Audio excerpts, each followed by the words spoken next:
আমার ভাই ওসমান হাদি, ওকে আমরা হারিয়েছি আজকে 57 দিন হয়ে গেল।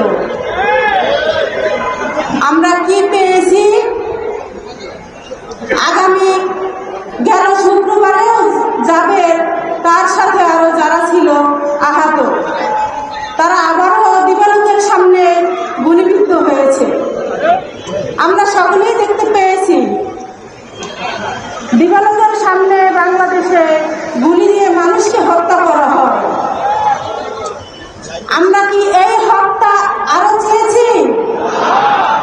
আমরা হত্যা বন্ধ করতে যদি চাই, তবে কি করতে হবে আমাদের? সেটাই হলো এখানে নাহিদ ইসলামকে জয়যুক্ত করতে হবে।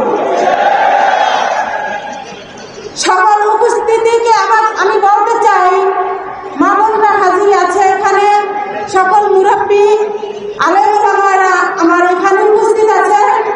নাহিদ ইসলামকে যদি আমরা জয়যুক্ত না করতে পারি, এর চেয়ে লজ্জার কিছু আর বাংলাদেশে থাকে না। আমরা কি আজকে ওয়াদা করতে পারি নাহিদ ইসলাম এই 11 আসনে জয়যুক্ত হবে? আজকে সিরাজ মিয়ার মাঠে আমরা ওয়াদা করলাম নাহিদ ইসলামকে জয়যুক্ত করব শাপলা কলি মার্কায়। আমরা আগামী দিনে দেখতে চাই নাহিদ ইসলাম সংসদে মা বোনদের নিয়ে কথা বলবে।